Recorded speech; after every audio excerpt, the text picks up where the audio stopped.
All right, welcome back to another episode of Nickel for Your Thoughts. Happy New Year's, guys! Hey, let's go! Hey, Happy New Season Year. 2. Season 2, that's right. We got renewed. No, just kidding. So we actually have a very special guest today. Andres, would you like to introduce yourself?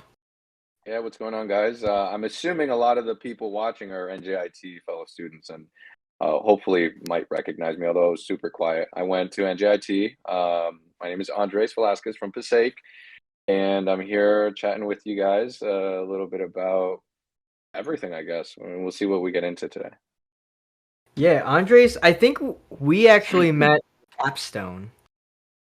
So I don't think we had like any other class together, did we?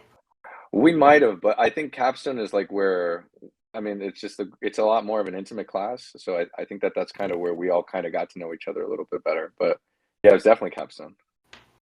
Well, you guys had Capstone before Sarav and I, right? Yes. Yeah. Mhm. Oh, Pat was actually in my group, so it was me and Pat and Andres. Oh my God, that class was an absolute disaster, man. I don't even know what, to be honest. I don't want to say this, it's already being recorded, but who cares? I got my degree, right? That's something that you guys are talking about, but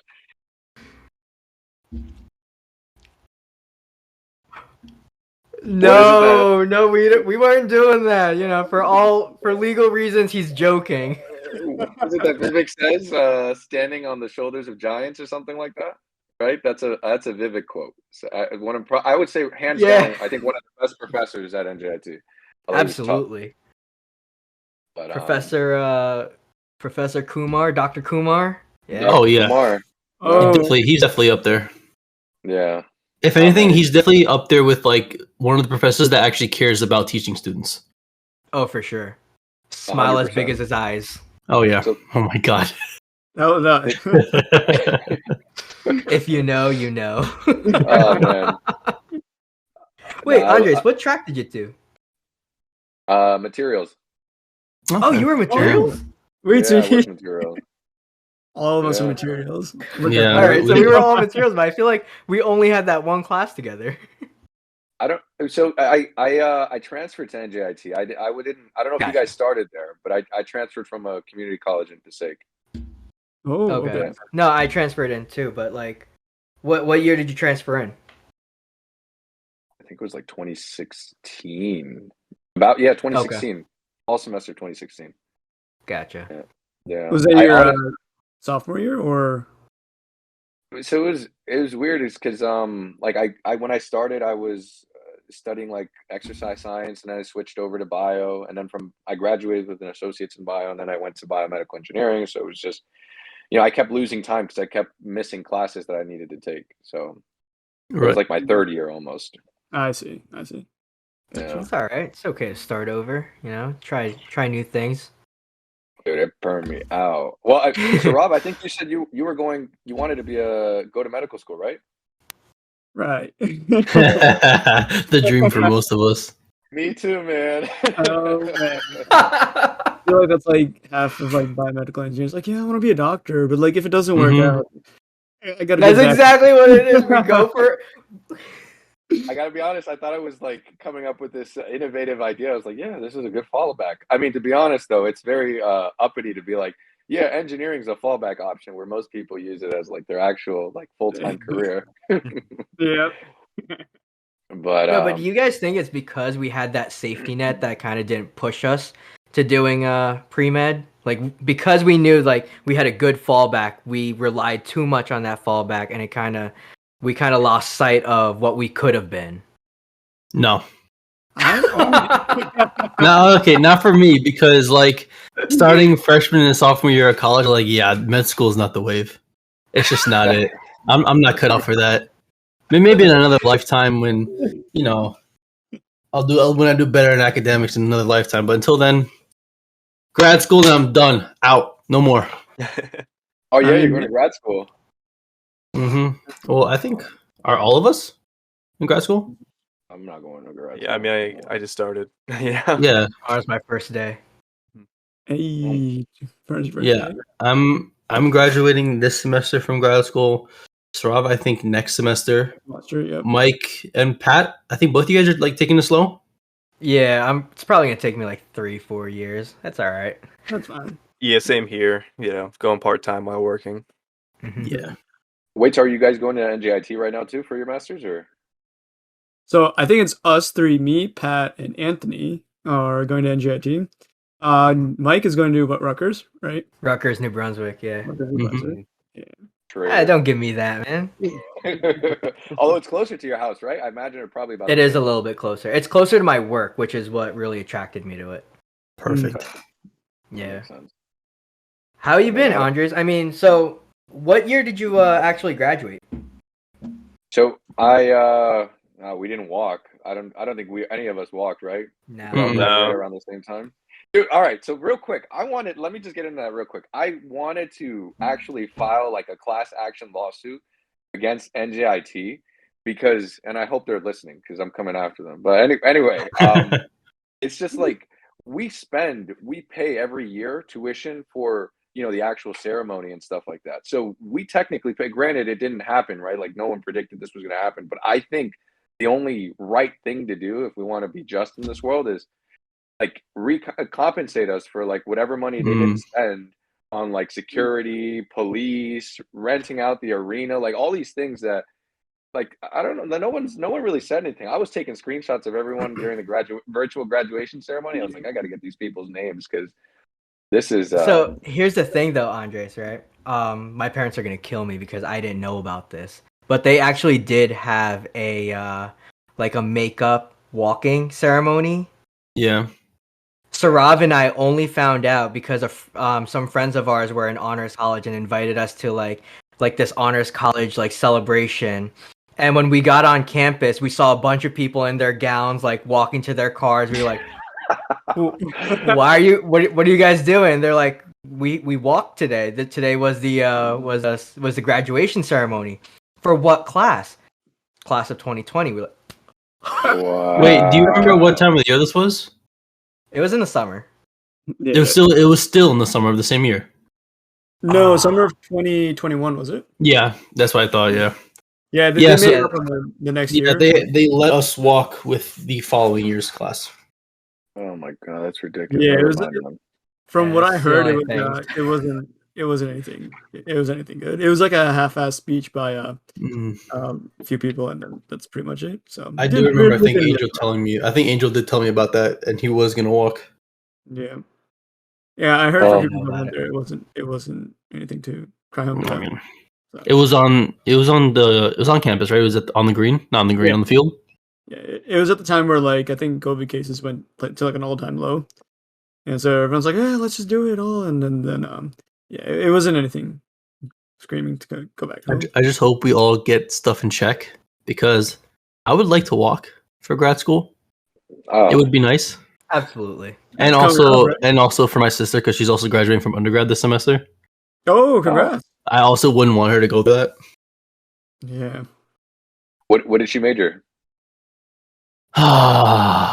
Mm, International relations and diplomacy, I think it is.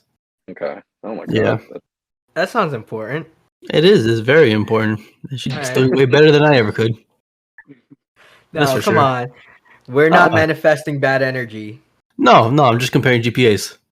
Oh, okay, yeah. Yeah. No, that's different. Well, we did well, Dummies, listen, so. that's what I was gonna say too, and that's one of the things I feel like we get a lot of like instinctively and just like almost like second nature. Like when someone starts to talk about like GPAs, I'm like, all right, well, listen, you know, we are engineering. Like the degree is harder, the classes are harder. I still don't understand half the stuff we were doing. You know, like it is ridiculous. So I think like GPA, there should be like a GPA for engineers, and then it should be different for like every other major. hmm An engineering GPA versus Yeah, Like, and it you should be, kill like, and you labeled. still can't just separate it by degree, as in like bachelor's of science and then bachelor's of arts, because there are still majors within like a bachelor of science that are easier than others.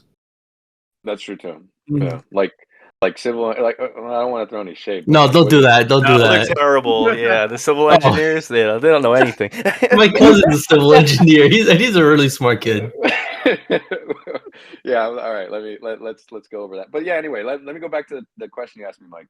I graduated or finished in 2019, end of 2019, and yeah, after that, I just kind of really got into work. So for those of you that are watching and don't know, I'm a real estate agent, and I work in the area of like Passaic, Bergen, and Essex County. So I went into NJIT, and I was at the same time kind of transitioning into being a real estate agent at the time too. So do you plan on like pursuing some sort of BME related field career, or do you prefer to stay in real estate? Well, so right now I'm gonna stay in real estate just because, The as far market's as like, so hot. oh my God. So I got an offer on a property that I listed like Monday, and I got like $40,000 over the asking price, and they've not even seen the house. Like it is, like it's Wow. absolutely ridiculous. I can't believe people are buying, and that makes me a little skeptical to accept the offer because it's like you're just blowing smoke now. Like I don't know what kind of people offer these kind of values and never been inside the house. Other than New seeing like the pictures. Yorkers. It could be, yeah. Yeah. But one of the interesting things that you mentioned that is because I sold a piece of furniture. Because I don't know, I posted about it. I think I bought a condo in Passaic recently. And so there was a piece of furniture that like a china cabinet that the owner originally left here, and I was just like, I don't want it. Like, I told my dad if he wanted it, he was kind of like just stringing me along for a couple of weeks, and then I ended up selling it on Marketplace. I got like $500 for it, which is pretty impressive. Yeah, Bro. Wait, when you I say know. marketplace, you mean Facebook Marketplace? Facebook Marketplace, yeah. Wow. Okay. So, and it literally one day to the next, someone came and they bought it.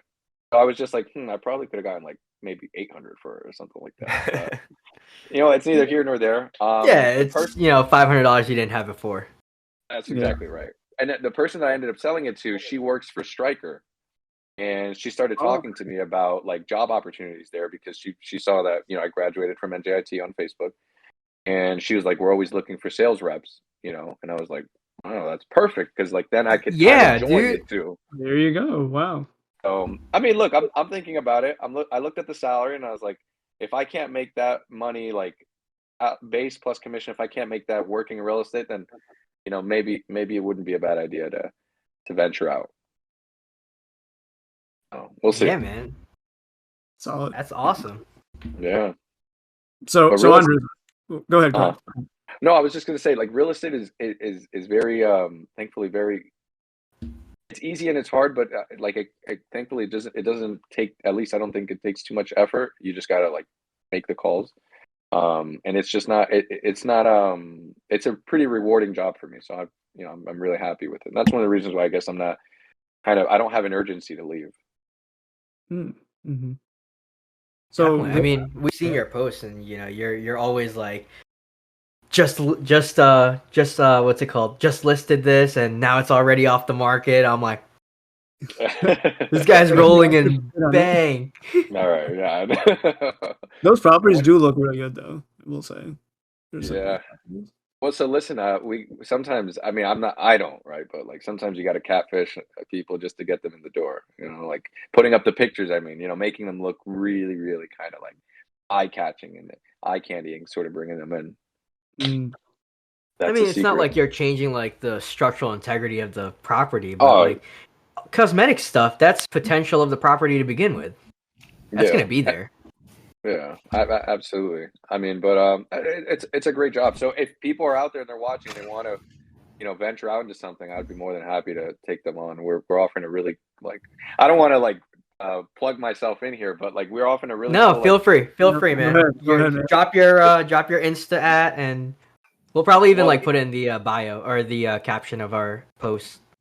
Well, so we're offering like a salesperson's course for like $99. So it's like super cheap for you to get your license. It's 75 hours. And you can, you can sell houses. That's it. Is there a guarantee on that? Well, you got to put the time. So Rob, I think you had a question, right? Yeah. Well, so I'm like thinking like the way that you got to like being a real estate. Like, how'd you start going into like real estate? Yeah. So It's actually I never really thought about being an agent. I don't watch like HGTV or anything like that. But there was a guy that I kind of looked. I looked up to him at the time. You know, he was sort of the same background as me. Mexican. We're both Mexican. We both grew up in Passaic, which Passaic is, you know, kind of like a Passaic Patterson. You know, the area is not all that great, but you know, hopefully up and coming. And you know, at the time, he was like this Jack dude, Jack Mexican. I was just like, bro, like, oh, he's probably like a meathead. He doesn't know anything. And then it turns out he was he got a PhD. He has a PhD in chemistry, orgochem, I think. And he went to Wow. NJIT. He was a professor at NYU, and you know, he was doing research work. Like, it was incredible. Like all this, and like orgochem came to him naturally, which I still to this day I don't know how that happens. You know? I wish. Oh God, okay. Yeah. Like, anyway, I don't want to talk about orgochem gives me like PTSD, but but yeah, so he was super impressive. So I was just like, holy shit! So this guy is like Jack. He's Mexican. He comes from the same places as me, and he's smart. And then it turns out he does real estate too. And I was just like, okay, so like, this guy's like superhuman or whatever. And he kind of got me into it at the time. And I wasn't interested in it. And, you know, I didn't know how I would do, because I was always quick to jump from job to job. I worked at like security. I worked at Vitamin Shop for a little bit. I worked at Muscle Maker Grow. So I didn't really know what to expect after. And yeah, I'm still working almost 6 years now in real estate. So it's been great. Wow, congratulations. Years, wow. Oh, That's thank so you. nice there. Damn. What's the most expensive house you've sold? Property. It was in North Haledon for like 900,000. Wow. Wow. Close to that $1 million club. Oh my God. Well, so fingers crossed, I'm talking to a seller in Franklin Lakes, and that might be like a 1.2 or 1.5 if I can get it. So. Hey, Nice. best of luck. Yes, You sir. got this. You Oh. got this. Look at that.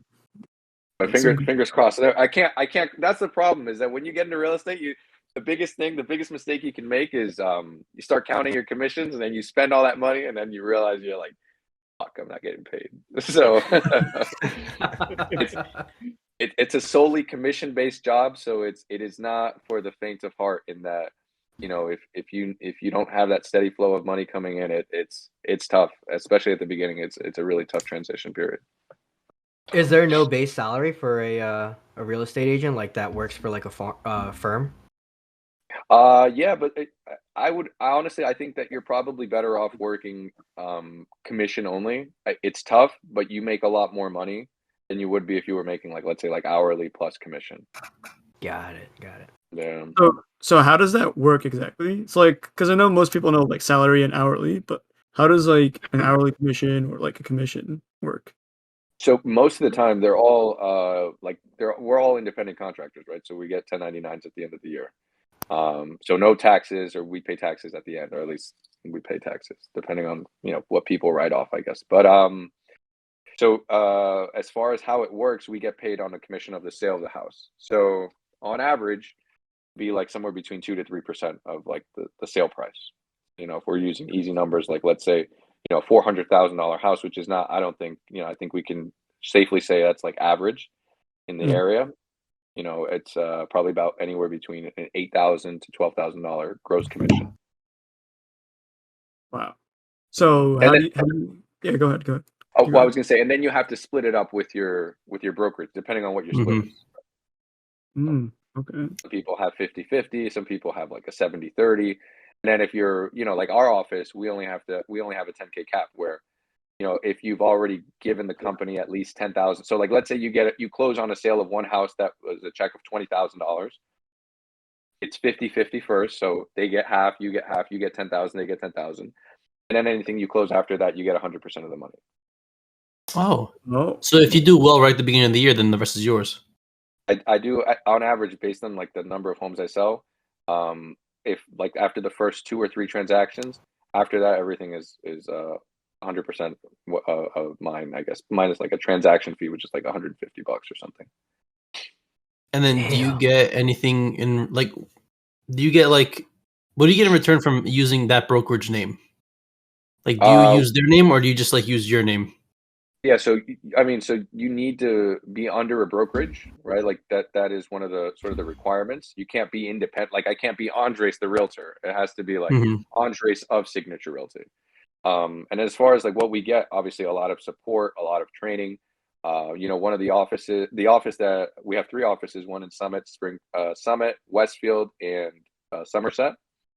And the one that's in Westfield, there's an agent. Her name is Michelle Pies. If you guys, look her up on social media and stuff. But her and her team, they absolutely kill it. I think they do over 250 to maybe 300 transactions a year. Which, to give you some context, on average, an agent sells maybe like 10 homes a year, 10 to 12 homes a year. An average agent, yeah. So they're selling 250 homes a year, and they're like estates. Some of these are like in Alpine, Franklin Lakes, like some $1 million properties. So that's one of the other reasons I joined in, is because I at some point I do want to venture into luxury real estate, and I feel like that's Right. a really good way to kind of get my foot in the door. What's your goal? Do you have like a monthly goal or a yearly goal when it comes to selling houses? Like how many properties you want to sell? So these last 2 years I've sold 18, which Wow. I could be a lot better. I could be a lot better, man. I mean, if you're saying like the average is 10 and you're almost doubling that, like congrats, man. That's amazing. That's awesome. I appreciate that. But so one of the things I want to do this year is bring up my average sale price, because obviously if I collectively bring up the average sale price, it's on a percentage base. And I'm bringing up just the gross commission that I'm bringing in, that, and then just bringing up the volume, which is so reasonable. But on average, I would like to close at least 3 transactions a month. That would be a pretty good goal. Wow. 36 in a year. Yeah. That's doable. That's doable. Insane. All right. I mean, I believe you can do it, man. You're grinding. You're out there grinding. I see your posts. You're always working. Your Instagram stories. I see them. You're grinding. I got to be on TikTok. Are you guys on TikTok or no? Yeah. Dude, No. No. Well, No. Mike, you started doing a TikTok for like self-help, right? Or like Yep. motivation. Self-help, motivation, motivational content just started. That's awesome. What made you do that? It's just something that I feel is gonna help me, mental health wise. When I'm down, I look at all these like quotes and stuff, like content on Instagram, and then like if I like something, I'll save it to my camera roll. But then I never look at it again. But at least like if I'm making a video of it, like I'm making a TikTok, like even if it's just a minute, I'm thinking about it, I'm reflecting on it, and then I interpret it the way my mind interprets it. So like when I do go back into like, that down phase, I watch my previous TikToks and I'm like, oh, that's how I thought about it, and that's how I got through that hard time. So it's really more for me than it is for other people, but I like sharing it. So Oh, that's awesome, man. And I mean, to have the courage to do that, because I feel like stuff like that, a lot of people tend to, especially, we're all guys here. Like guys don't really open up about like feelings and stuff exactly, like yeah. that. So I think that's awesome that you're doing that. I mean, keep doing it. I appreciate that. Well, so one of the things I wanted to ask you guys, because I was really, really kind of super impressed with the podcast. I think I told you guys before we started recording was that I want to do a podcast of my own. I had a couple names.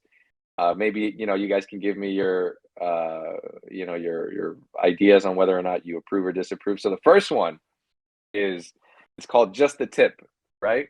Now it's supposed to be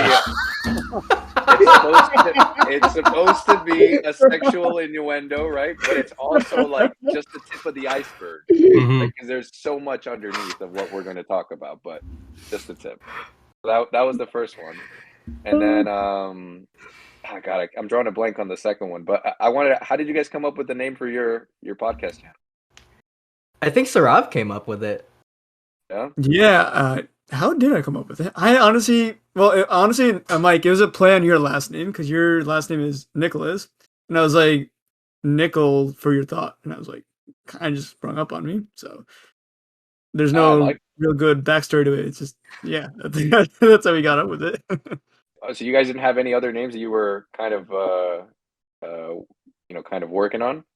we kind of just jumped in head first in Yeah. the water and just We went through with it. It just worked.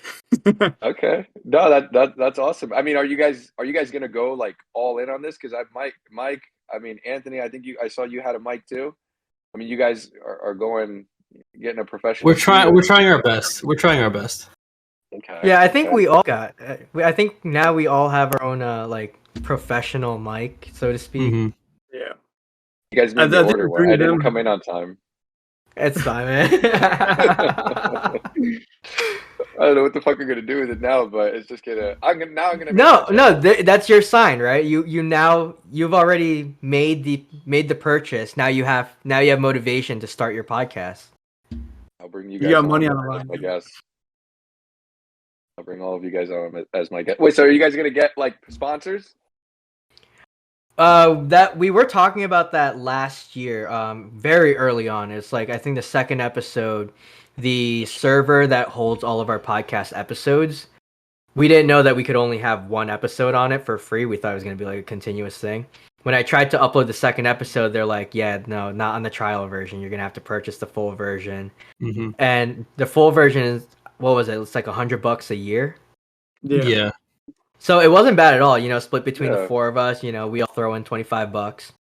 And when we purchased it, it came with all of these resources. And one of them was like, here's this website that you now have full access to where people who are looking for shows to plug their product, this is what they're looking for. This is what they're charging. They're asking that you talk about it in this manner. This is what they want you to say, and then you basically just apply for that I guess that sponsor. Okay. But okay, that's yeah, they interesting. they ask for a lot on it. They're like, you have to audition, so the four of us would have to like get together outside of recording time, and then like I guess we would just pretend that we're in a show, and then all of a sudden just go into like an ad. Oh Mhm. shit. That's kind of cool. I was gonna say Manscaped is like the go-to ad. It's everywhere, right? Yeah, it's Manscaped. It's Oh, only gotten BetterHelp. bigger. It's only gotten bigger over time. Yeah. Oh my god! It's even on like just a female podcast. I don't know. I heard it on literally every single podcast, man. And I got a Manscaped. I don't know if you guys. It worked. It worked. They broke you Manscaped, down. if you're Yeah. listening, Right. please So it sponsor worked. us. The sponsorship worked, but just the thing. Yeah, actually, Manscaped. If you're here listening, you guys got to sponsor Nickel for your thoughts. But Hey, there you go. There you go. after what I'm about to say, though, they might drop the sponsorship. Yo, it nicked me. It nicked. Like Oh Oh, no! Where? No. it says it's not supposed to nick you, and I'm just like, do I take a picture and send it to them? Like, where all this Customer blood. complaint. But you know what it was? I got the 3.0. I don't have the 4.0, so I'm gonna give them, their the benefit of the doubt that they've updated. Yeah. Oh no! Oh my god, Yeah. Andres, And- you're supposed to trim. You're supposed to trim the trees down to a bush before you shave it, right? Oh no! I don't. Well, this might be TMI, so I don't know if you want me to keep going on from here, but I don't shave. Like I don't use the razor. I just do the trim and that's it. Like I little maintenance. Gotcha. It's just for hygiene now, right? This podcast is going a completely different direction than I would have expected. we had like Right. we were like, oh, this is gonna be a very educational podcast. We're gonna ask him like questions about the housing market, and we're gonna ask him tips on your first properties and stuff. But no, let's talk about Manscaped. Right. Yeah. Let's talk I mean, about how you that's shave just your as balls. educational, though. I mean, listen. I'm saving somebody else the pain and the suffering of. Yeah. You're welcome. If you're just going through puberty, heed my warning. Warm water first before you start going down there. Well, so you guys want to hear something funny? I remember when I was in high school, I had this one friend who everybody obviously wanted to grow facial hair. I don't know if you guys. Well, Anthony, I can see you got a full facial hair there. No, I wish I did. I have holes on my cheeks. But listen, man, you're growing a lot more than what I could grow out, so that's why I'm giving you props. But Thank you. when I was in middle school, when I was in high school, I wanted to grow out facial hair so bad, and I had this friend tell me, he's like, "Oh yeah, you got to rub cinnamon on your face, every night, and that helps." And What? I was like, "Are you sure?" He's like, "Yeah." I was like, "All right." Well, he told me he was doing it, and I said, "Okay, well, I'm gonna wait it out and like wait to see what happened." This guy's face started breaking out like Oh crazy. Yeah. no. Yeah. Yeah, and I was Very just like, bad. People use coconut oil to help with it. "Oh yeah." Cinnamon, I've never heard of. If anything, that's just being abrasive on your skin. But coconut oil I heard works. Yeah, I hear Wait, coconut coconut oil oil? or castor oil too. Yeah. That's what I heard works also. Yeah. But Cinnamon. yeah, yeah, He it he was. would have been doing better for himself if he just stuck a spoon of cinnamon in his mouth instead. Oh my God. Listen, we can jump to the real estate topic though. I can kind of segue us back in. Don't worry, I'll steer the ship here just to talk a little bit about real estate. But I mean, look, one of the awesome things I would tell everyone watching, especially if you guys are first time buyers, which I'm assuming much of the audience is going to be. You can put like 3.5. I don't want to be boring though. You can put three anyway. You can put 3.5% down of the down payment. So whatever the purchase price is, you have to put at least 3.5% down. And then you have But like then some you would closing have to costs. take out like a homeowner's loan, right? Yeah, well, so the loan for the purchase of the Oh, I'm house. sorry, not loan, the insurance. Yet you have to pay for like this insurance in case like you end up not being able to pay the entire thing off. What was that about? Yeah, so there's two insurances, right? You have like homeowners insurance, which is like literally like vehicle insurance, right? Hmm. That's the best way that I could draw the comparison. And then the other insurance you have is like private mortgage insurance, which is insurance for possibly defaulting, right? Hmm. So that's one of the reasons why a lot of people prefer to put like at least 20% down, because 20% is that threshold where the banks don't see it as a huge risk. You're always risk assessed, and if you have less than 20% down, they have to pay. And you do that with your vehicle too. You don't.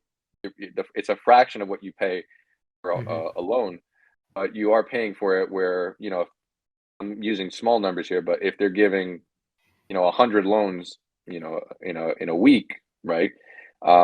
If one of those happens to default and everyone was kind of paying those mortgage insurance premiums, they're there to kind of help offset the cost of what they're going to use to like now someone not paying the loan on time. So that's what it's for, really. But yeah, that there's no way to avoid it unless you're putting 20% down. But I mean, you can always refinance out of it at some point once you've gotten enough Oh equity. yeah. Yeah. So, Anders, what is refinancing? I've heard it all over the place, but I've never really understood what it is. Yeah, so refinancing it can be a lot of things, and it depends on what you're looking to do. But for the most part, if it's like, let's say, pretty standard in that you just want to change the terms of the loan, right? So you can buy a house, like I said, 3.5% down, and the type of loan you're getting is an FHA loan, which is kind of like the first time home buyer loan, is what it's known for. And when you do a refinance, you're changing the terms of that loan from FHA to conventional, where now the reason why someone goes FHA, I know you probably would ask, well, why doesn't someone just go conventional than FHA? The guidelines are different as far as like the credit score requirements. So your minimum you would need for an FHA is 620, or conventional could be 670 or Hmm. 650. So someone might not be able to qualify if they're just on the cusp and they really want to buy. Um, the other thing too is that you get to spend a little bit more, or they give you a little more flexibility with spending the kind of the money that you make. So to use easy numbers, if you make like let's say $10,000 a month, right, and FHA says you can spend up to let's say 40 or 45% of your income towards a mortgage, and you can spend up to $4,000 to $4,500 on your mortgage. Whereas conventional might say you can only spend up to 37. Now you're limited on what you can afford to purchase, even though your income is the same in both scenarios. Does that also alter the interest rate? Yeah, that's another thing too, right? So like FHA generally has lower interest rates because it's supposed to be a program to be a little bit easier on the first time home buyer so they can afford it. So conventional tends to have generally has a little bit higher interest rates, but your interest rates are also factored in by like what your credit score is, the amount of the down payment that you're putting down, because it's all about risk assessment. And if the risk is low, generally terms tend to be a little more favorable. Okay. Well, if you have too high of a credit score, and that's not really a term that people use because you can't really have too high of a credit score because you try to meet the minimum. But if you have too high of a credit score, could you go for an FHA, or would you automatically be put in the bracket of going with a conventional? Yeah, it all depends though. So like, you could have an incredible credit score. Let's say it's like an 810, right? You're just going to get a really, really good interest rate, but it all depends on like what that person has as far as a down payment. Because if they only have, let's say, $20,000, then they're a little bit limited in the fact that they might not be able to afford as much. So then it makes sense to go the FHA route and put the 3.5% down. And in certain areas too, depending on where you're purchasing, like, I know Passaic is one of them, Patterson is one of them, and certain areas, there's like a whole bunch of different loan programs, but some of them based on the areas, because they're trying to incentivize, home ownership in these areas. Cities can give like grants, or they have money that is given to them for the entire calendar year to be spent towards homeowners, so that they can, be credited towards their down payment or their closing costs, as well as Mike, you mentioned that private mortgage insurance. In certain areas, you can put like as low as 3% down and then have that mortgage insurance waived, but it depends on your income.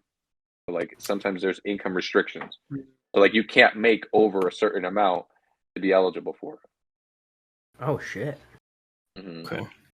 So for a first-time home buyer, would you say an FHA is like a gift, or would people be better off without it?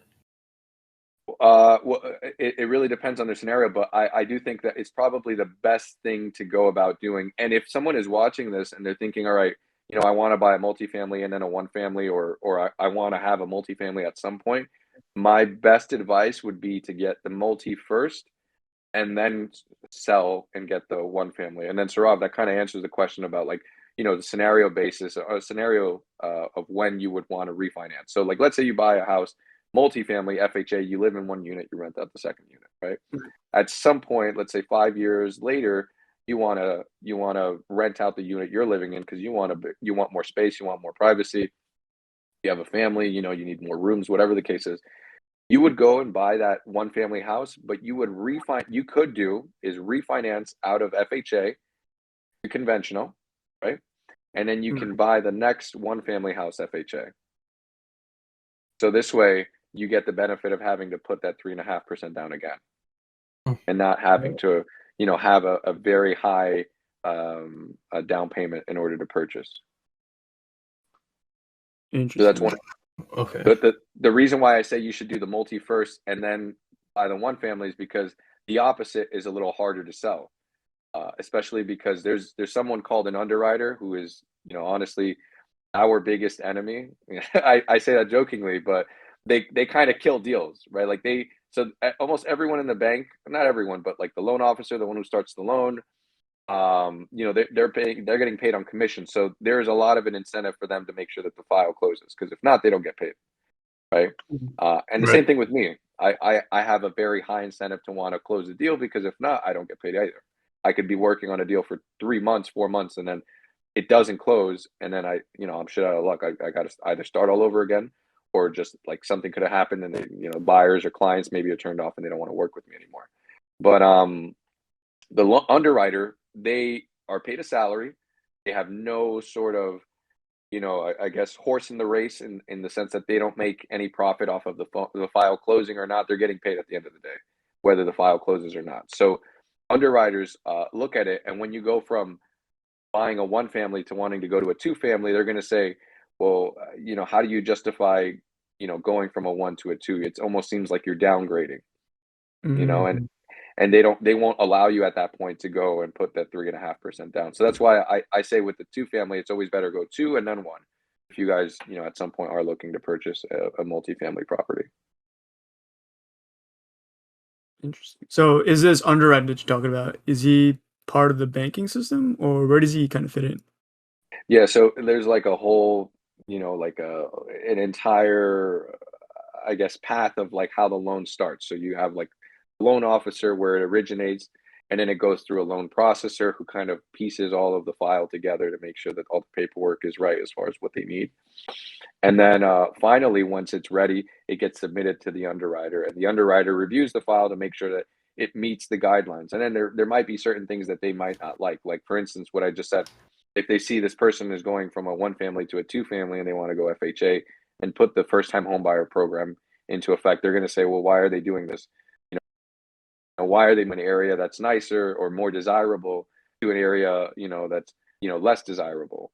It almost seems like they're not. It barely even seems like a lateral move. They're downgrading. So I need you to justify and give me a letter saying why you're doing this. Sounds like this guy's just got to mind his own business. I'm saying, man. But it is. You got. That's why you got to kind of plan for it in advance. And I tell people all the time, like, even if you're not ready to buy now, let's say you want to buy a year from now, like, it doesn't hurt to have a conversation so that this way, you can start planning for it now, so that when the time does come, you have at least some framework of what you need to do moving forward. Yeah. Why are you guys thinking about buying? Because I know a good agent. Yeah, I know one too. I graduated with him back in college. I don't know why he's not a BME, but he got into real estate, doing pretty well. Well, actually, could I ask you guys? Let me ask everybody in the room here. How was it? Like, was it easy finding a job, or was it difficult? I mean, we were circumstantial though, because we graduated during like the COVID time, right? Like, by the time I was looking for like my own thing, it was already quarantine. I just got very lucky that I was able to find a contracting job that eventually led into a full-time position. But I think that's kind of why, Sarav and I got into pharma, because pharma was one of the only, industries out there in our field that didn't really slow down on the hiring process. Mm-hmm. If anything, they sped up. Oh, well, that definitely, yeah. That makes sense. Yeah, my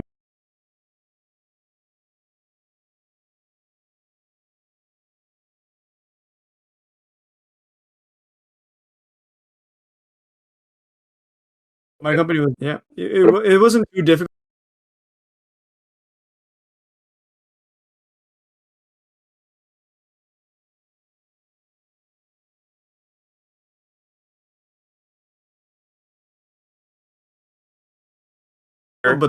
And then actually, once I started working, and the pandemic happened, like, it went from like a 180, it went from like them like hiring a bunch of people to like, oh my goodness, like we got to like lay people off, and so like it was like a 180 in terms of that aspect. So, but you were already working before you graduated. Yeah. Okay. And like you like, because I figured, like, the reason I ask you guys is because I don't know how many of you guys did like internships, but I didn't do any internships or like work study or anything like that. So I didn't have any experience, and that was the biggest thing that I felt would be like, kind of one of the biggest reasons to struggle finding something, because that's one of the things they look at for, right? Mm-hmm. Right. Yeah, it is, because like I'm actually currently unemployed. So after graduation, Shrav and I were working at the same company, and then I think that for me that lasted until August, and then from there I just didn't do anything for a whole semester, and then I said, fuck it, I'll go back to NJT, and I went back for grad school full time. That's why I could have actually graduated last semester, so with only a year in grad school as opposed to a year and a half, but I kind of got fucked over a little bit with classes because a lot of them overlapped. And then, like you said, I didn't do any internships. The job that Strav and I had where it was in healthcare. So you can try to translate that into pharma or any medical device company, like however, like best you can. It still isn't going to go hand in hand. So it's not really something that they're looking for. Didn't do any internships in our field or research studies. So yeah, it's that it really does make it harder. But I mean, something's going to come along. Hopefully soon enough. Yeah. And I mean, I think you going for your master's is certainly going to help. Yeah. But it's only, like, from what I've seen, it's only going to help after graduation. Oh, yeah. I mean, Yeah, once but- you get a master's, most employers are pretty okay with giving, like looking at your resume and stuff if you don't have any experience. Because Yeah, like, the 'cause- master's is pretty much your experience. Like, you have a good understanding of what's going on. Yeah, because like if you look at even entry level positions, you know, they'll still say like with a bachelor's degree, but 2 to 4 years of relevant experience. I don't understand how that's entry level, but whatever. And then under that, they'll put master's in science, 0 to 2 years of experience. So yeah, you need a degree in hand to really, you know, make it worth. Mhm. Yeah, Yeah. I mean- that was one of the things that I struggled with. Yeah, I'm sorry, Mike. Go. Yeah, so I mean, at this point, you know, most people get their jobs through connections, right? Like that's why I'm really big on LinkedIn. You know, I try to be active on it and stuff. So, I work at a startup company right now. So in the event, you know, I know my coworker is listening. Scott, I'm not leaving the company, but in the event that things don't work out at the company, I'm always active on LinkedIn. You know, always trying to be proactive about that. In the event, you know, something, you know, knock on wood, something bad happens or, you know, things don't work out. Mhm. The connections really help. You know, especially at a small startup like the company that I work at, it's like if I just recommend someone, even me, you know, someone who just started, just got in, if you know the right people, like I work with, you know, associate directors, associate vice presidents. If I just let them know, hey, you know, I worked with this guy back in college. He did really well. You know, I think he would make a good addition to the team. They're always looking. You know, like even if it's just to get your foot in the door, it's really great opportunity. So I mean, we can definitely, you know, talk about it, you know, off the show. But if you're interested, the only thing that I've offered it to a lot of friends, the only thing that turns them off is the distance, because everyone that I know lives, you know, further up north, and my work is in Cranberry, so. I don't even know where that. It doesn't even sound like a place. Yeah. You know where Monroe is? The fruit. Yeah, I know where Monroe is actually. Yeah. It's right next to Monroe. Oh shit. Okay. Wow. That's. Yeah, it's like 20 minutes south of New Brunswick. Oh my god. Yeah. No, That's I get that That's a response hike. from everyone. It's a hike. Yeah, it's the same response from everyone. They're like, "Oh, that's so far from me." I mean, like I get it. You went to NJIT, you live in North Jersey, but do you want a job or not? Do you want money? Right. No. But like, would they comp you out for like your travel or no? Nah. It's tough, man. You have to move, I I'm guess. just like, nah, I'm good. Exactly. Like, you know, I try to get people in because, you know, there's a referral bonus and, you know, it's incentive. It's incentive for people to bring other people in. And I went to a very reputable school, you know, in a very reputable major that, you know, when people get out of our major, when people graduate with our degree, they are, you know, they are considered qualified for these positions. It's just that it's the location and the distance but I mean, hey man, you know, let me know. I'll see what I can do. Again, you know, off the show. Well, so most of the time, that's one of the things I like about my job too is I work mainly from home.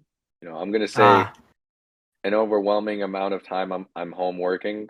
Most of the time I'm making calls and stuff. So, you know, it's pretty chill in that sense. The only time I do go out is if I have to, like, you know, go on an appointment or a showing or something like that. But you know, that's one of the reasons why, like, I think the other thing is the flexibility with the schedule. Like, I don't have to, you know, request any time off or anything. Like, I can just be like, you know, I'm not going to work today.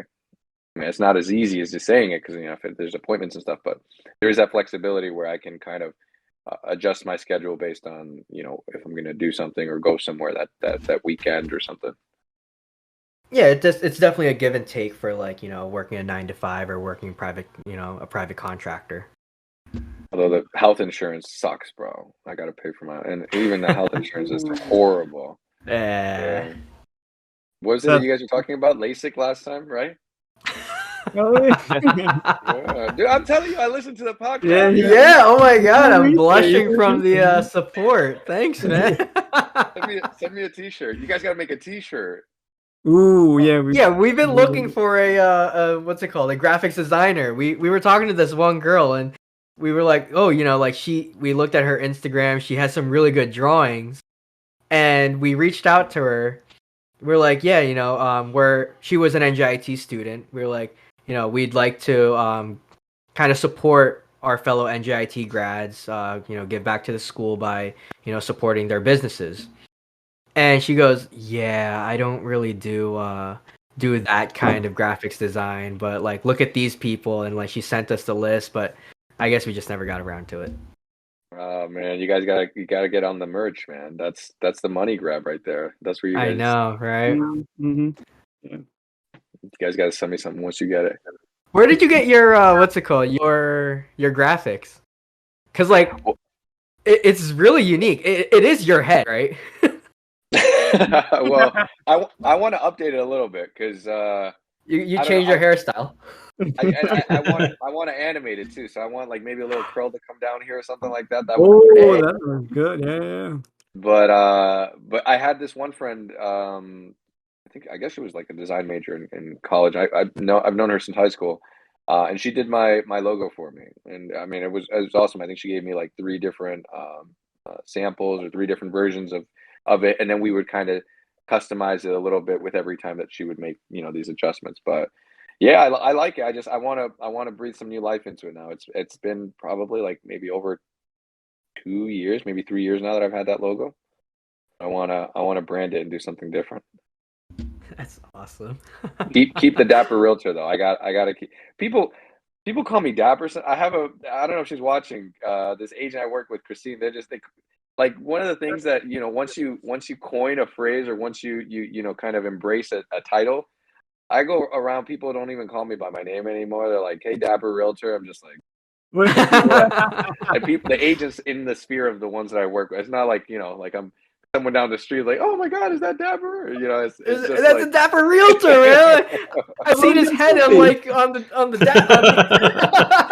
Why does his hair look different? Why does his hair look different than his profile picture? That's not him. That's not him. It can't be. it'd be like the kids would be like, "Mommy, is this the kid? Is this the guy that didn't give us the house?" And then they're like, "Get him." Wait, I have a But, question. I have a real estate question. It's I don't know how to phrase it without having it sound like an attack, but an attack though. So I'm just gonna ask that you not take it personally. I'm gonna take it personal. So real estate agent, right? Your incentive to sell a house is based off of the price of the house, right? The more you sell a house for, the more money you get. That's correct. How does that work in favor of someone who's trying to buy a house who wants to look for a real estate agent? Well, so that is a good question, but as a buyer's agent, and so now we're kind of adhering to more like morals and ethics, which is something that you sort of assume someone is doing, right? Like you assume someone is acting morally and ethically, but we do have agreements and paperwork that we sign in advance once we're starting to build a relationship where our best interest is in whatever side we're representing, whether it's the buyer or the seller.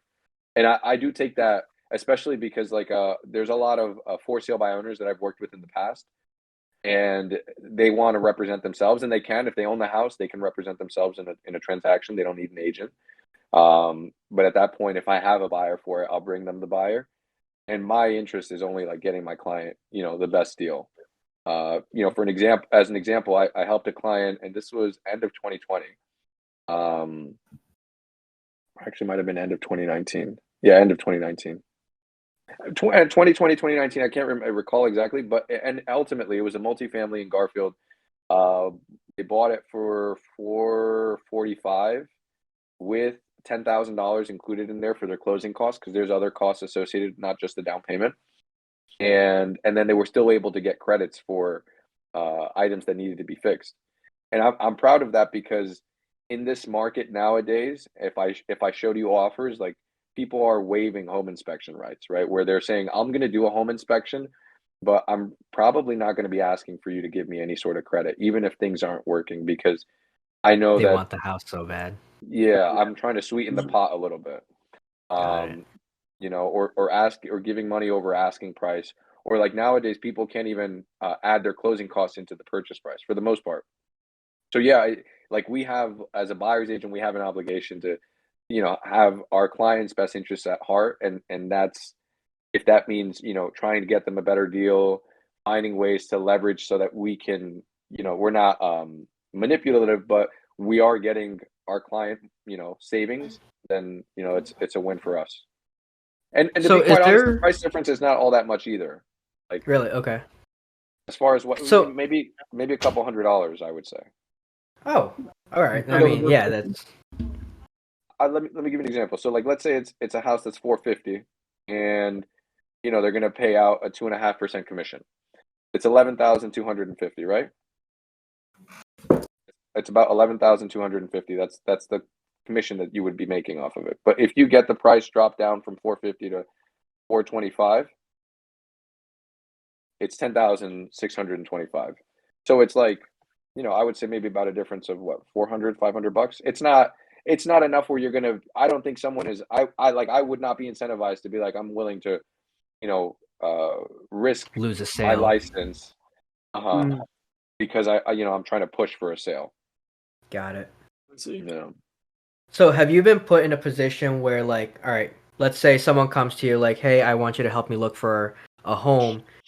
I mean, if I were a real estate agent, the first thing I would go to are the homes that I've listed. But now I'm playing both sides of the fence where I am representing the person that wants to buy a home and the person that's selling a home. So have you been in that situation where you have to do that?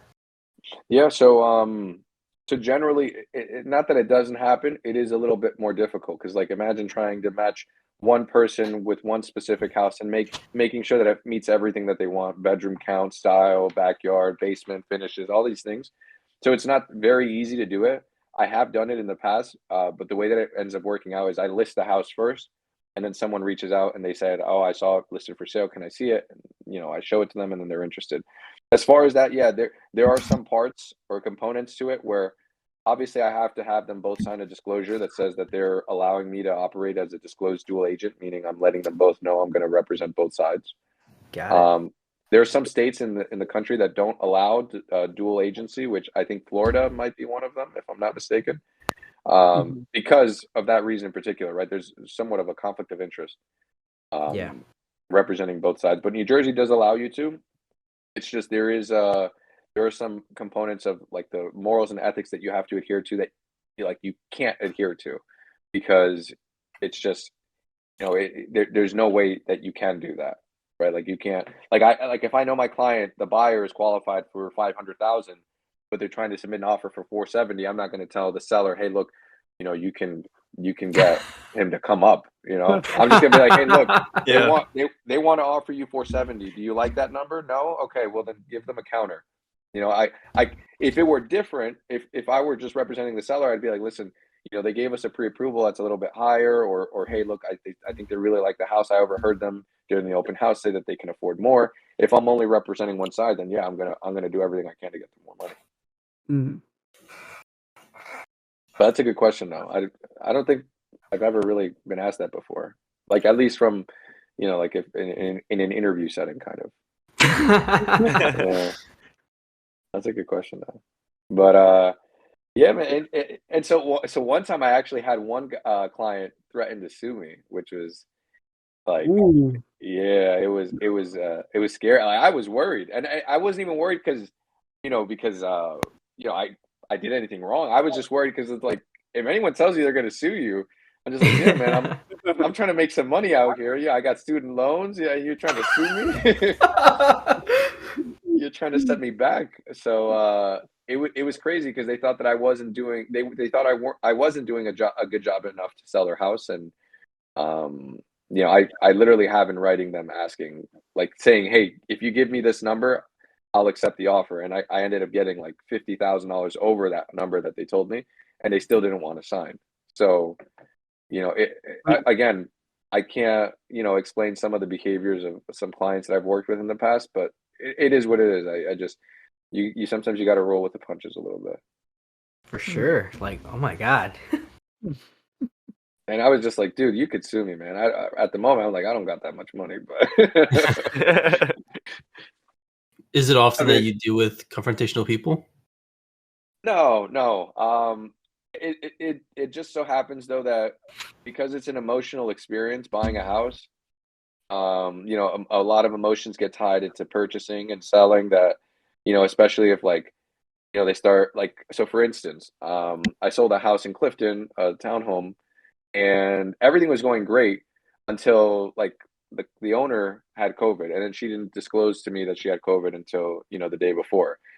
And then I didn't get a chance to go and tell the agent, hey, look, they have COVID, but they're not there at the moment when you guys are going to do the walkthrough to, you know, closing the house.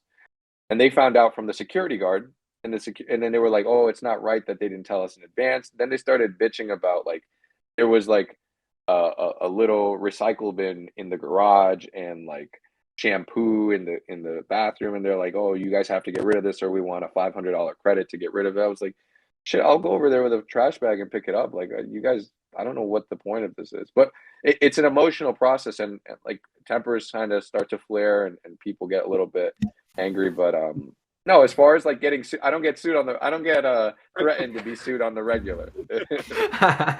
Okay, that's good. Do you have Yeah. insurance that Matters. protect you from that? Yeah, so we have an errors and omission, kind of like malpractice insurance for Mm. doctors. We have one like that, but yeah, I mean, I keep trail receipts of everything, man. Like I have to, especially after that happened, where they told me, you know, like, so for instance, I'll give you a perfect example. When I recommend attorneys, I try to recommend at least 3 attorneys, because if I only recommend one, and that person ends up going with that one attorney, and something starts to go south, and they start to feel like they're being misled, and they're going to be like, well, who recommended the attorney? They're going to say, oh, Andres recommended it to me. And then they're going to say, oh, did he give you any other recommendations? No, he just gave me the one. And then it almost looks like I'm feeding that person business, Yeah. and I'm steering, right? So I always give at least 3 recommendations. Hey, use this person, and this person. And they'll be like, oh, which one do you like best? I'll be like, I like all of them. So pick whichever one you like the best. That's how I say it. All right. Yeah. I mean, that's the world of real estate that, you know, we don't know exists. Yeah. It's a mess, man. But I love it. I love it. And I mean, I think anybody could be good at it, to be honest. Like I don't think that you have to have like, I've seen some like really like lame, like, you know, very lethargic sort of people in this business, and they do really well in it. So that's why that's like my Oh. motivation. Yeah, no, they do well, and I'm honestly surprised. But I'm like if they can do it, you know, I know if I put some effort, some time into it, I can do it too. So You don't think there's like at least one personal quality someone should have as a realtor? if I had to choose one, I would just say, Hair. honestly, just. The look. I mean, The looks. that's not a bad one to have. But I would say, listen, you just got to be considerate, man. Like you got to have your heart in it, or you have to. That's one of the things that my previous brokerage over at the name of it is Realty Empire. The broker of it, Chris, he told me a lot. He's like, treat every client like they were your family. Like making sure that inspection items, if it's something big, like obviously, protect them, defend them. Think of it like you're helping your mom buy a house, or your dad buy a house, and it's true. And that's kind of the way that I try to approach it with everyone. But sometimes you also have to, especially given how the market is, you have to be a little realistic. And it's a tough conversation to have, especially when I'm working with someone for the first time. I'm like, oh, look, you like this house? And they're like, yeah. I'm like, all right, let's throw an extra $25,000 on top of it. And they're like, what? I'm like, listen, I'm just saying, because it's like the market is hot. Then I had one client, they're like, all right, we thought about it, and we're gonna go like $2,000 over asking. I was like, all right. And I submitted it. I was like, yeah, there was like 15 other offers, and ours was like number 14. So we're gonna yeah. And it's just like that's what happens. But like the only thing I can do is I tell them all the time, I'm like, look, I'm not here to tell you what to do. I'm here to try to just kind of share the experiences that I've gone through in the real estate transactions that I've done. And then you take what you want and do with what you want with that information. But yeah, I would definitely say being considerate is one. I have one more question. I'm sorry if you guys have any questions. But so right now, we're experiencing a very large influx of people trying to purchase homes in the New Jersey area. So it has become a very large seller's market, which is now incentivizing people in New Jersey to want to sell their homes, maybe upgrade. But because it's a seller's market, they're selling their homes, and now you don't have a home, so you have to figure out a way to play the opposite side of the the game where you are now a buyer. And so do you have any tips for people who want to sell their homes and purchase a new one but stay in the New Jersey area where there is a lot of competition in the buying field? That is such a good question, man. That is an amazing. I'm going to be honest with you. That is a really good question because, and I do have an answer for it. I say that because it's a question I get a lot, and that's actually one of the biggest sort of objections that I get from sellers when I try to pitch them, right? Because when I try to sell them, and I'm like, hey, look, I just sold a house in your neighborhood. We sold it for over asking in less than 7 days. They waived this and that. Would you like to sell? And a lot of times they're interested in selling, but then they wonder, they're like, all right, if I sell, I still want to live in New Jersey. Where am I going to move to? And that's where I come in and I tell them, and this is literally what I do. I tell them, well, the same way, because most of the time they're cold calls where, I don't know the person, they don't know me, they're not expecting me to call. But they know that, but I know that the numbers are accurate and I know where they live as far as like what the corresponding address is. And I'll tell them, I'm like, look, the same way I'm calling you, you tell me what areas you want to move into. You tell me what areas you like. You tell me your budget, what you're looking for, and I'll market to the area that you're interested in. And we're looking for, at this point, what I call an off-market deal, something that's not listed on Zillow, Trulia, Realtor.com. You're not going to see it anywhere on the MLS, and it's gonna sell. Now, you would wonder at that point, when I talk to the seller who I'm going to sell their house and then buy that other one, right? That other seller, I'm telling them, look, it makes sense to sell it directly with the seller because if you want to sell it, most of the time they're like, I don't want to go through the process of putting it on the market. I don't want to do open houses. I don't want to do photography. I don't want to have to stage the home. Like if you can bring me someone who gives me a number that I want, I'm good with that. Now they're also saving on the commission, the seller, because I'm not going to charge them a full commission because I'm not having to go to market. I don't have to do as much as I would have to. And I can help the buyer save some money too because I'm not paying them a full commission. I don't have to raise up the price. So that's the way that that's the best approach if they're looking to buy is it has to be off market and they're really concerned about how much money they're going to spend. You have to go off market. And with the off market ones, most of the time the sellers, they feel confident enough that they can sell, or maybe they have an agent in their sphere that can list the property for sale for them. But they're like, hey, look, I just want one person, one showing, one offer, one sale, and that's it. I don't want to have 50 people coming in here. Okay, so it helps, when people are, don't want to be inconvenienced with that, but still want to be part of that, that seller's, I guess, the seller's market high or whatever.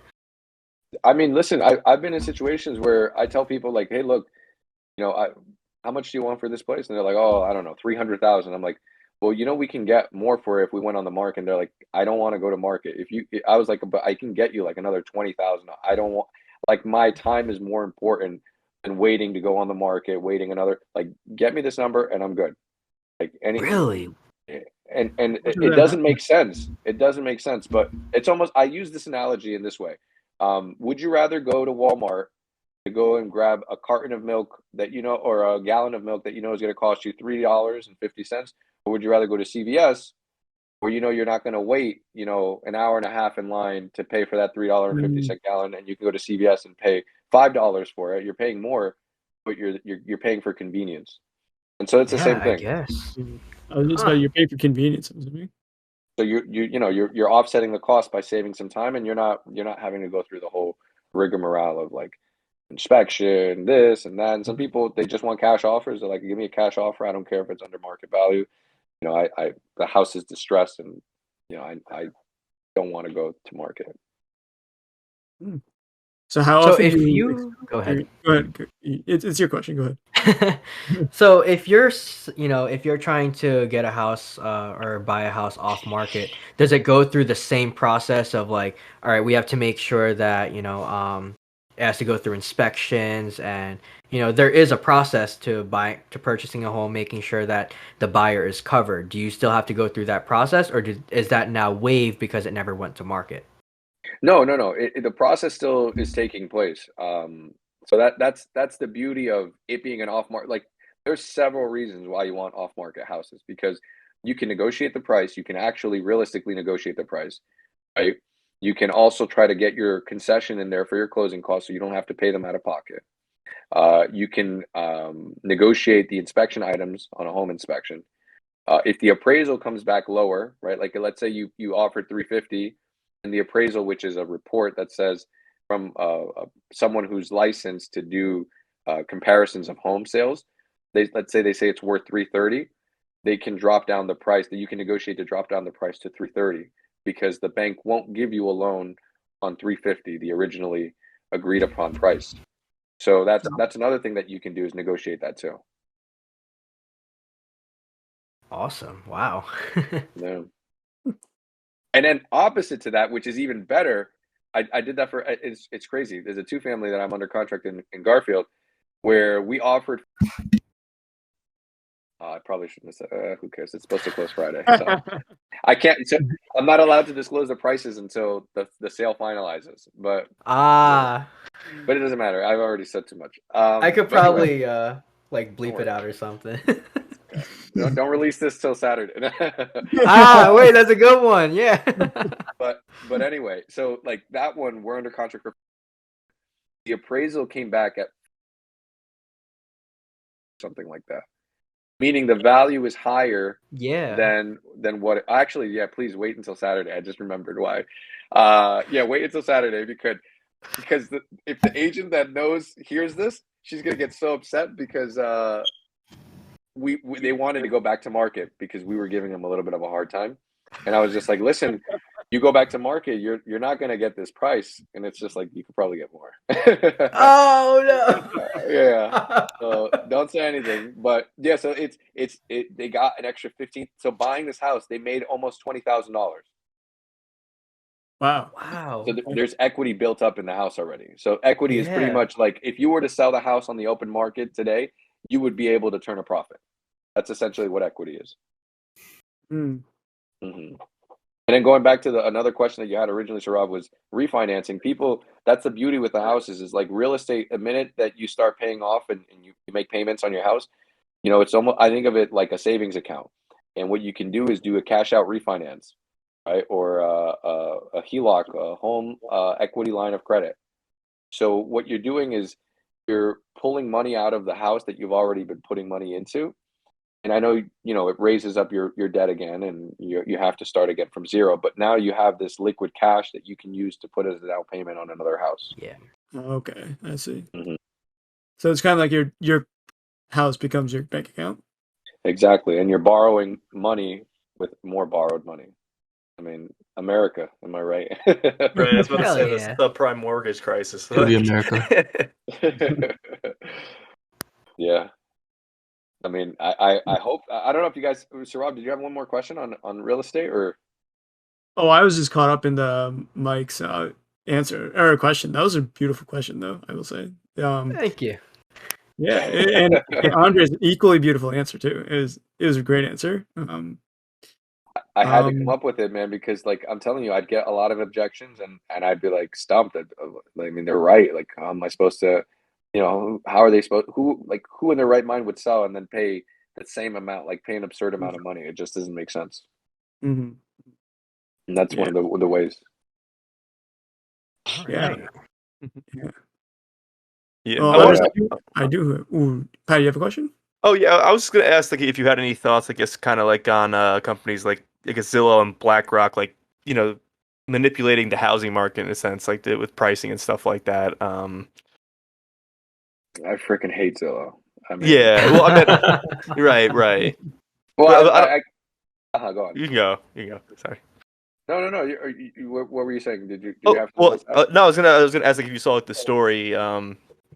Sorry. I guess essentially, like, with their app, they were trying to, I guess, raise the price, like the market values of, like, the houses that they had in order to make more money, like. But it was mostly like, overselling a house in a certain neighborhood where they had a lot of other houses as well. Like, I don't know if you saw anything about that. No. Yeah, so Zillow, I mean, Zillow is just like one of the most bizarre. I mean, honestly, I'm a little jealous because it's such a smart idea, but Mhm. it also it's been so kind of toxic to real estate agents and their business in some ways, and in many ways, it's also helped because it's like the leading platform for where consumers go to purchase homes and view houses. But the Mhm. reason why I don't like Zillow is because Zillow has these things that they coined as their Zestimate or their idea of what a Mhm. house is worth, right? And I don't know if you guys have seen the memes before or not, but Zestimates are incredibly inaccurate. Either they're overestimating or underestimating the value, and very rarely are they on point. And so I think that if I'm not mistaken, Zillow was using like Zestimates as like their kind of like uh holy grail. Like this is like the truth of as far as like what values were. And since they were over constant, most of the time they're overestimating values.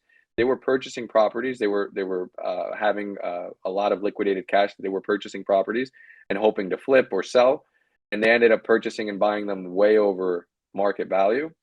And then when they tried to sell them, they realized that they couldn't get the numbers that they wanted for it. So they started taking a huge loss on all of these investment properties. And I think they ended up trying to sell them for like pennies on the dollar to like other local investors just because they wanted to try to salvage some of the cash that they had. But I mean, Right.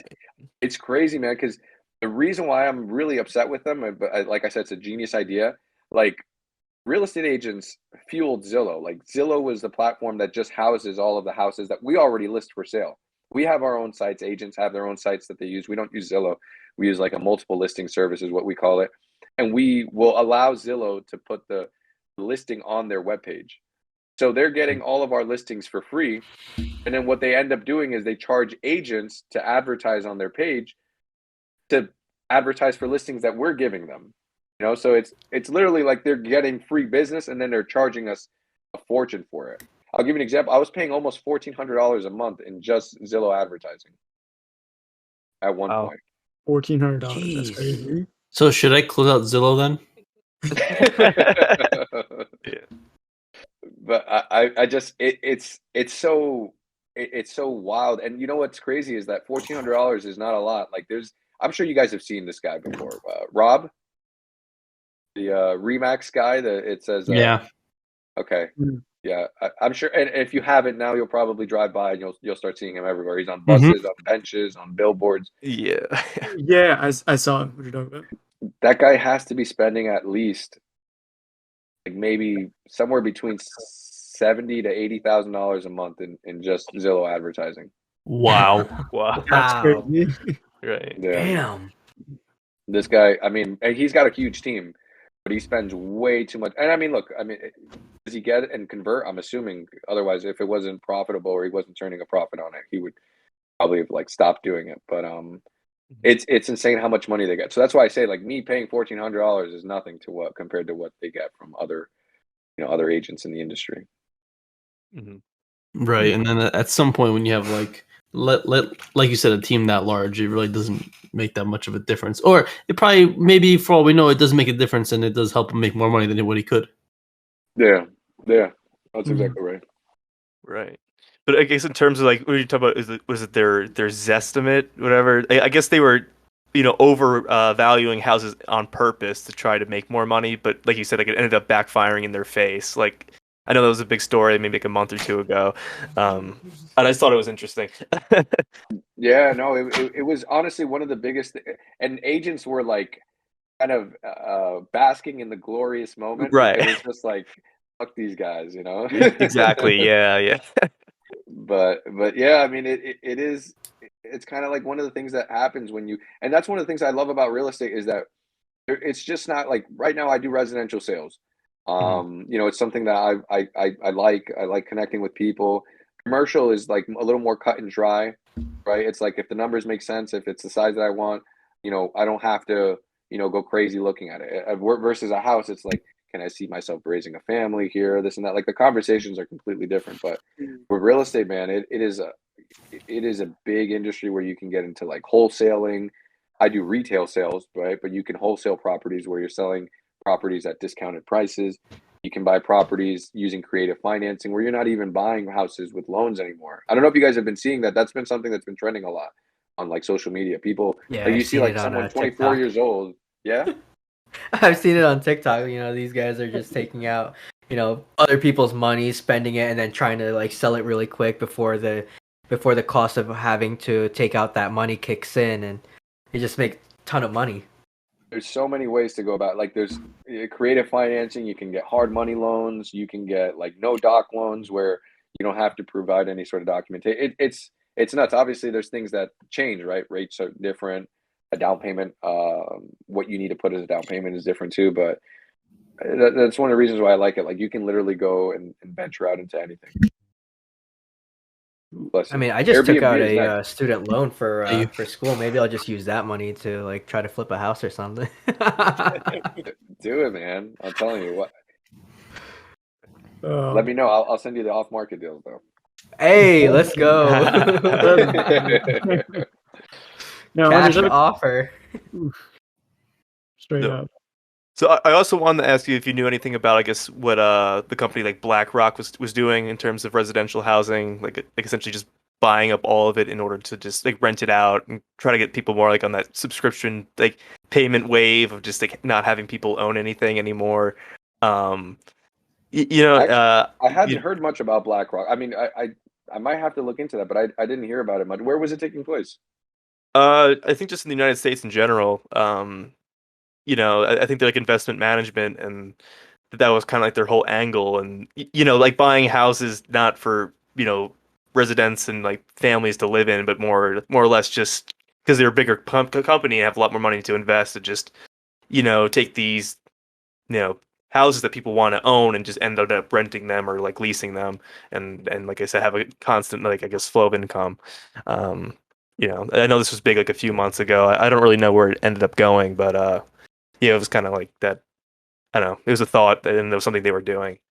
Yeah, that's interesting. I hadn't really heard or researched much into that, but that Mhm. does sound super interesting. I mean, and that's the other thing is like, you know, I didn't I wasn't raised. I didn't come from like a super wealthy family, and I Mhm. think going into NJIT like that sort of stuff, like I kind of started making the realization a lot more because there were some students. I don't know if you guys noticed it. There were some students there were like, oh, you know, my mom's a doctor, my dad's a doctor. Like they come from like, you know, white collar jobs and stuff like that. So Mhm. you know, I didn't come from many places with you know with that have generational wealth.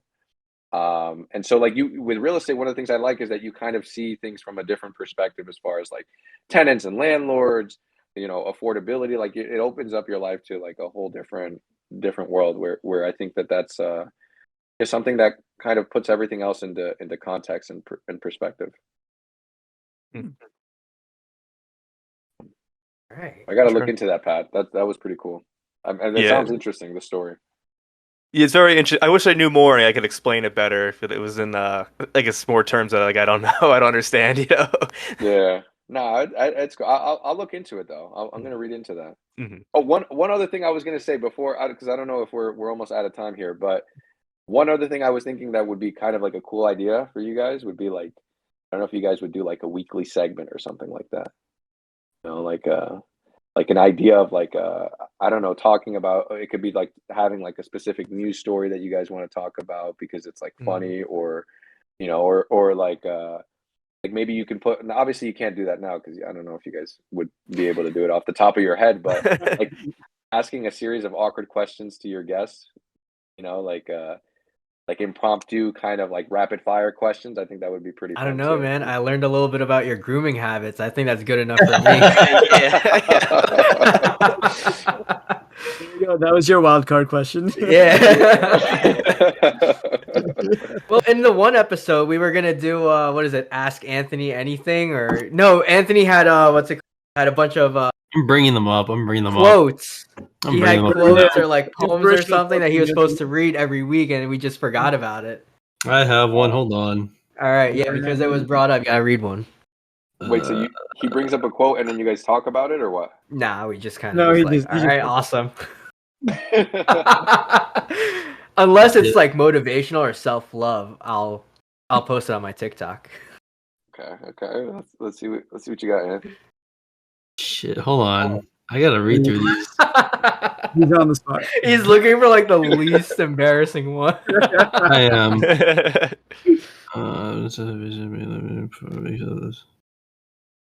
Okay. I think I got one. This was back in 2018, and I think I mentioned before. Most of these are on my drives home from school, so it's just like I have music playing like in the background, but it's just like thoughts going wild. Okay, ready?